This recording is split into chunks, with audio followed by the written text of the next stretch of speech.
খেলাম আমি আজকে এই নববর্ষের দিন, মানে চলে এসেছি। তো আমার মা আমাকে এসে দেবে খালি। তো চলিয়ে শুরু করতে হ্যাঁ। Hello guys, welcome back to my channel. তোমরা সবাই কেমন আছো? আশা করছি সবাই ভালো আছো। আর আমি তো একদম পুরো ফাটাফাটি, পুরো বিন্দাস, মানে কি বলবো, ভীষণই ভালো আছি। আর মানে এত বড় ধোকা খেলাম আমি আজকে এই নববর্ষের দিন, মানে কি বলবো, বলার মতো নাই। যে আমি এখন সাইকেল চালাচ্ছি, সাইকেল চালিয়ে চালিয়ে বাড়ি যাচ্ছি। বাড়ি গিয়ে কীভাবে জানি না। তো সবার আগে তোমাদেরকে শুভ নববর্ষের প্রীতি শুভেচ্ছা ও অভিনন্দন। জানি না আমি কি বলছি, মাথা খারাপ হয়ে গেছে। সাইকেল চালাতে চালাতে আমি মানে স্টার্ট করে দিয়েছি তোমাদের সঙ্গে বকবক করা। তো বাড়িতে যাই। আর আজকের দিনে যে কী বড় একটা ধোকা খেলাম আমি, একমাত্র আমিই জানি। তো নববর্ষের দিন যে আমার সঙ্গে এরকমটা হবে আমি সত্যি মানে কি বলি বুঝতে পারিনি। মানে আমার ভুল নাকি অন্য কে? ঠিক আছে, বাড়ি গিয়ে বলছি কী হয়েছে। রাস্তার মাঝখানে বাড়ি যাই, তারপর তোমাদেরকে আমার এই ধোকা খাওয়া নিয়ে কথা বলছি। নববর্ষের দিন যদি আমি এরকমভাবে একটা ধোকা খাই, তাহলে সারা বছরটা আমার কীভাবে কাটবে আমি তাই তো মানে বুঝতে পারছি না। ঠিক আছে, বুঝতে পারছি না, এখন বুঝতে চাইও না। বাড়ি যাই, তারপর তোমাদের সঙ্গে আর কথা বলছি। A few moments later. বাড়িতে চলে এসেছি সাইকেল নিয়ে। তো মা জানে না যে আমি বাড়িতে এসেছি। মা জানবে কোথা থেকে? আমি তো স্টেশনে গিয়ে স্টেশন থেকে ফিরে এসেছি। তো পুরো তোমাদেরকে পরে বলবো, একটু পরেই জানাচ্ছি পরে বলতে। তো এখন বাড়িতে যাবো, মাকে ডাকবো, দেখি মা কি বলে, মায়ের রিয়াকশানটা নেবো। ঠিক আছে, আমি হঠাৎ করে বাড়ি চলে এসেছি আজকে না গিয়ে।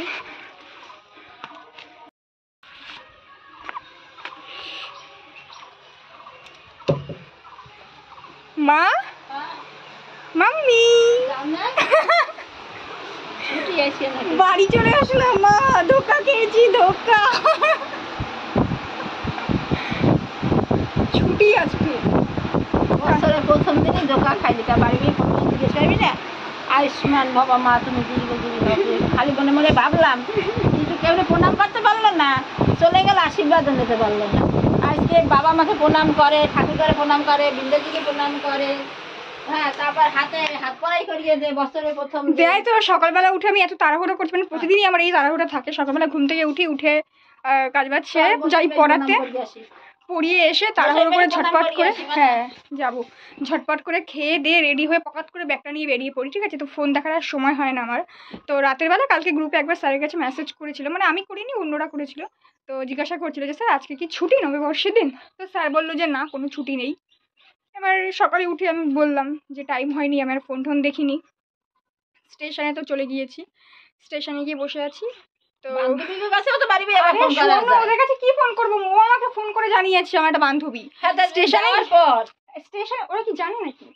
কালকে কই দেবে না ছুটি থাকলে কালকে? আরে শোনো, আজকে সকালবেলা মেসেজ করেছে ভোরবেলা, তার প্রণাম করে নিয়ে আমার মা। তো যেটা বলছিলাম যে তারপরে স্টেশনে গিয়ে বসে আছি। এবার আমাকে একটা বান্ধবী ফোন করে বলছে যে গ্রুপে মেসেজ দেখ। এবার গ্রুপে মেসেজ দেখ, ভাবলাম যে কি গ্রুপে মেসেজ দেখবো, তার ফোনটা করে দেখছি যে গ্রুপে লিখেছে আজকে ছুটি। কালকে জিজ্ঞাসা করলাম ছুটি কিনা, কালকে বললো ছুটি না, আজকে ভোরবেলা বলছে ছুটি। মানে ভোরবেলা মেসেজ করেছে। স্যারদের বলবি যে আমার এই মিষ্টি খাওয়াই দেবে পেট ভরা, কেন আমি এসে আবার ফিরে গেছি। আমার যাইনি, পুরোপুরি মগরাতে ছিল। আরে জায়গা মতনই গেছি, সেটাই বলতে হবে। वाह दीदी, वाह दीदी, नहीं नहीं दीदी, वाह दीदी, दीदी, दीदी, नहीं। মানে আমি ধোকা খেয়েছি, তোদেরকে ধোকা দেবো। এটা হচ্ছে যদি না বলতে তাহলে তো চলেই যাইতি। দাঁড়াও, আমার চুলটা দেখো পুরো পাগলার মতন। আর একটা ধোকা খেয়েছি আমি, একটা না, আজকে নববর্ষের দিন আমি দুখানা ধোকা খেয়েছি। আর একটা মানে ধোকার কথা একটু পরে জানাচ্ছি, দাঁড়াও। সেটা কেউ জানে না। এখন গিয়ে বৌদিকে সারপ্রাইজ তো বলে আমি চলে এসেছি। চমৎকার একটা সারপ্রাইজ দিয়ে আসি।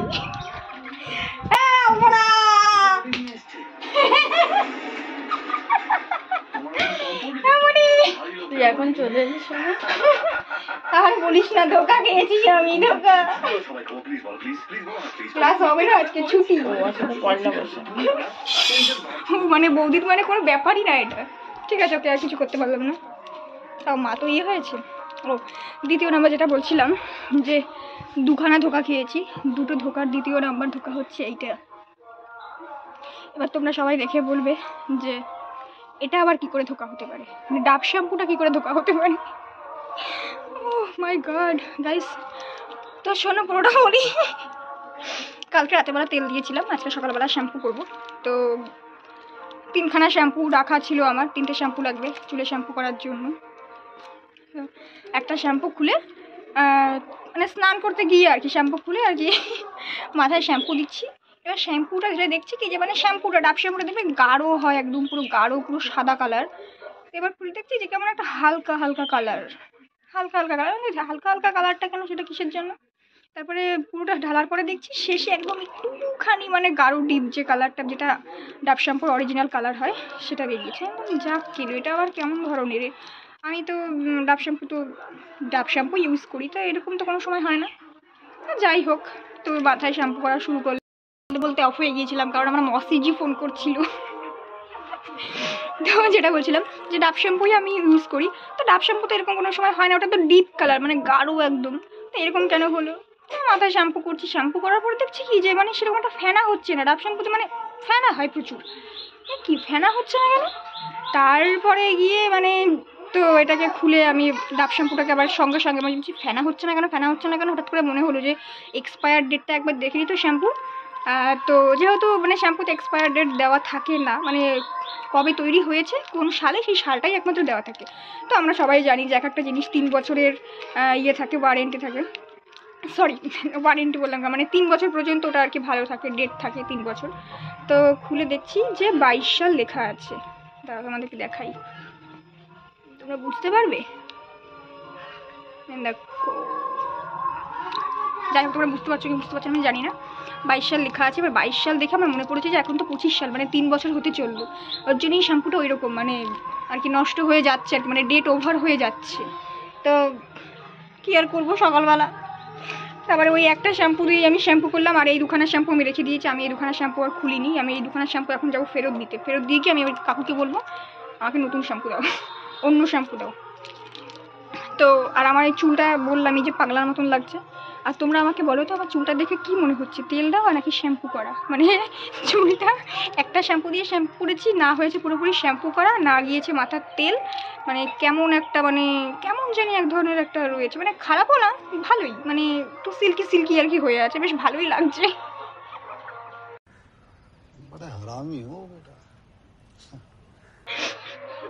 না ভালোই লাগছে, কিন্তু সকালবেলা ঘুম থেকে উঠেই আমি একটা ধোকা খেলাম। একটা শ্যাম্পু করার পরে, তো একটা শ্যাম্পু দিয়ে মাথা ধোয়ার পরে মাকে বলছি, মা তুমি তোমার ক্লিনিক প্লাস শ্যাম্পু দাও। আমি ক্লিনিক প্লাস শ্যাম্পু দিই না, আমার মা আবার ক্লিনিক প্লাস শ্যাম্পু দেয়। তো মাকে বলছি, মা আমাকে শ্যাম্পু দাও। তা মা তো সারা ঘর খুঁজছে, শ্যাম্পু খুঁজে পাচ্ছে না, কোথায় রেখেছে খুঁজে পাচ্ছে না। তো গেলে ওই ভিজে চুল নিয়ে আমি কতক্ষণ দাঁড়িয়ে রইলাম। তারপরে রাগের মাথায় আর আমি শ্যাম্পু ট্যাম্পু আর খুঁজলাম না, আর ভিজে চুল নিয়ে কি দোকানে যাওয়া যায়? তো সেই সময় স্নানটা করে পড়াতে চলে গেছি। তো পড়িয়ে বাড়িতে এসে তাড়াহুড়ো করে গেলাম পড়তে, আবার গিয়ে তো একটা ধোকা খেলাম। দেখলেই তো, কি ভাগ্যিস আমাকে অর্চনা ফোন করে জানিয়েছিল, তা নইলে তো আমি পুরো জায়গা মতন চলে যেতাম। ও এদিক থেকে জম্বাটা বেঁচে গেছে, একটা দিক থেকে ভালো হয়েছে তবুও আমার সঙ্গে। তো সকালবেলা ঘুম থেকে উঠে আমি দুখানা থাকা, প্রথমেই শ্যাম্পু, তারপরে তো এখন আমি যাবো দোকানে, কাকুকে গিয়ে বলবো, কাকু আমার শ্যাম্পু আমাকে ফেরত দাও। এমন জানি না দেবে কি দেবে না, দিতেও পারে নাও দিতে পারে, গ্যারান্টি না। তো চলো আমাদের সঙ্গে সেটাও গিয়ে দেখি দেয় কি দেয় না। ও জেঠু, জেঠু শ্যাম্পু ফেরত দেবো। ফেরত দিয়েছে, ফেরত দিয়ে ট্রেসিমি শ্যাম্পু নিয়ে আসলাম। জেঠু আমাকে কোনো কিছু জিজ্ঞাসা করলো না যে কেন ফেরত দিলি, হ্যাঁ আমি শুধুমাত্র একটাই কথা বললাম, আমি তো ভাবতেই পারিনি যে এরকমভাবে এত ভালোভাবে ফেরত নিয়ে নেবে আমার কাছ থেকে। আমি গিয়ে বললাম, জেঠু এই শ্যাম্পুটা আমি ফেরত দেবো। বললো হ্যাঁ ঠিক আছে দে। সেটা আসার সময় বলছে যে কালকে শ্যাম্পু নিয়ে গেলি, আজকে ফেরত দিচ্ছিস, থাকলে তো বিক্রি হয়ে যেত। আমি আর কিছু বলিনি, আমি পকার পর চলে এসেছি। আবার বলতে যাবো যে 22 সালে তৈরি হয়েছে, 25-এ ডেট শেষ, হ্যাঁ ত্যান অনেক রকম অনেক কথাবার্তা হবে বলে কিছু বলিনি। শ্যাম্পু ফেরত দিয়ে আমার নতুন শ্যাম্পু আনা দরকার, ব্যাস নিয়ে চলে এসেছি। আর ড্রেসটা এখনো পর্যন্ত চেঞ্জ করিনি, কারণ আমি এখন শর্টস বানাবো, শর্টস।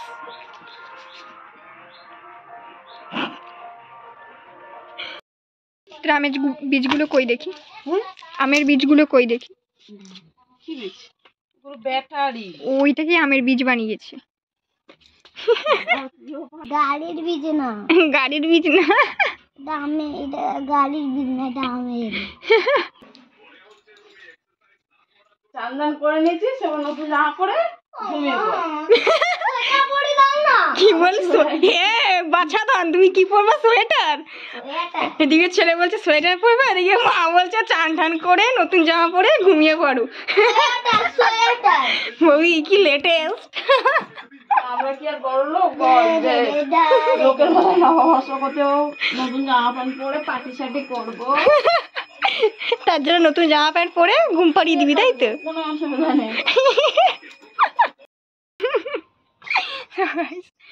ওদিকে তো বৌদি অনিমেষকে নতুন জামা প্যান্ট পরিয়ে ঘুম পাড়িয়ে দেবে, আর আমার মা আমাকে এই যে নতুন নাইটি দিয়েছে, যেটা পরে এখন আমি তোমাদের সঙ্গে গল্প করছি আর সারাদিন আমার মায়ের কথা শুনবো। আর আর বাড়িতে থাকলে আমার যেটা কাজ, একমাত্র মেন যে কাজটা, সেটা হচ্ছে কি ঘুমানো। তো এটা পরে আমিও এখন ঘুমাবো। আর তোমরা নববর্ষে কে কি পরেছো, মানে কাকে কি ড্রেস দিয়েছে? সবাই তো জামা প্যান্ট নেবে না, অনেকে আছে আমার মতো নাইটিও নেবে, আমি বেশ ভালো করে জানি তোমরা এরকমটাই করবে। কিংবা কেউ কেউ থাক আর বলবো না, তোমরা বুঝতেই পেরে গেছো। তো কে কি নিয়েছো অবশ্যই মানে নির্দ্বিধায় কমেন্ট বক্সে এসে কমেন্ট করে যাবে, জানিয়ে যাবে যে তোমরা নববর্ষে কে কি নিয়েছো। আর অনেকে আছে যে নববর্ষেতে কোনো কিছুই নেয়নি, যেমন আগের বছরটা আমার হয়েছিল, আগের বছর না তারও আগের বছর হয়েছিল, মানে মাঝে সাঝে, মানে প্রতি বছর যে নববর্ষেতে আমি নতুন জামা প্যান্ট পরি কিংবা আমার মা আমাকে জামা প্যান্ট দেয় সেরকমটা না। এই বছর দিয়েছে, কি ভাগ্যিস, কি ভাগ্যিস এটা আমাকে দিয়েছে। তাও এটা আমাকে দেয়নি, দুঃখের কথা কি গেল। একটা সিক্রেট তোমাদের কাছে শেয়ার করি, এই নাইটিটা আমি কালকে দেখেছি আমার মা নতুন পরেছে। তো আমার মা আমাকে বলছে নববর্ষতে কিছু দিতে পারলাম না, তো মানে এটাও বলেনি, বলছে যে এই নাইটিটা সোমা তোর জন্য আমি এনেছি, এটা তুই পরবি। তো আমাকে দেওয়ার আগে আমার মা এটা পরে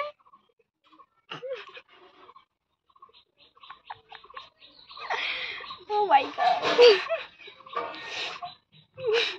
নববর্ষের দিনটা যে এরকম ভাবে কাটবে। আমার সত্যি কথা বলতে গেলে 1 জানুয়ারিটাও আমার এরকমভাবেই কেটেছে, নববর্ষটাও আমার এরকমভাবেই কাটছে। আমি জানি তোমরা সবাই অনেক হই উল্লাস করবে, মজা ফুর্তি করবে, আবার অনেকে আছো আমার মতন ঘুমিয়ে কাটাবে, অনেকে আছো বকাবকি শুনবে।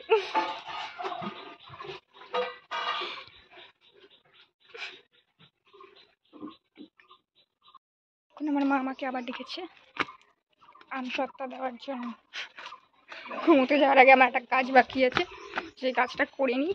এই আমসত্ত্বা দেখাই, এই যে কাঁচা আম সিদ্ধ করেছে, কাঁচা আমের আমসত্ত্বা দেওয়া হয়ে গেছে, 2খানা থালায় হয়েছে। বাহ কি লোভনীয় লাগছে, এখন থেকেই তো দেখে মনে হচ্ছে না তুলে খেয়ে নিই। কেউ কিন্তু লোভ দেবে না একদম, ঠিক আছে? যা টেস্টি লাগছে না দেখতে, খেতে তো আরো বেশি লাগবে। Heavy heavy. আমার হাতে গন্ধ লেগে আছে, মানে এত সুন্দর। আর এই আমসত্ত্বাটা আমি একটু অন্যরকম বানিয়েছি, মানে আমার মা একটা বানিয়েছে চিনি দিয়ে আগুনে ভালো করে জাল দিয়েছে, আর এটা আমি মাকে বলেছিলাম যে মা আমি চিনি দিয়ে আগুনে জাল দেবো না, আমি সিম্পল চিনি আর নুন দিয়ে ভালো করে নেড়ে চেড়ে মেলে দিয়েছি। দেখি এটা খেয়ে কোনটা ভালো লাগে, এটা নাকি মায়েরটা। এক্সপেরিমেন্ট চলছে। আমসত্ত্বা দেওয়ার পরে 2খানা গাবলা ছিল, তো এই গাবলা 2খানা আমাকে ধুতে পড়েছে, আমার আর ভালো লাগছে না, তাই না দিয়েও ফাঁকি দিয়ে চলে এসেছি। তো আমার মা আমাকে এসে দেবে খালি। তো আমার এখন যেটা কাজ, যার জন্য আমি এতক্ষণ অপেক্ষা করেছিলাম, মানে ঘুম ঘুম হচ্ছে আমার মেন কাজ। ছুটির দিনে আমাকে একটু ঘুমোতে হবে। ও বাবা, তো এখন আমি ঘুমোই, ঘুম থেকে উঠে মার কাছে একটু বকা টকা খাবো, খেয়ে দিয়ে আমার এভাবেই আজকের দিনটা চলবে।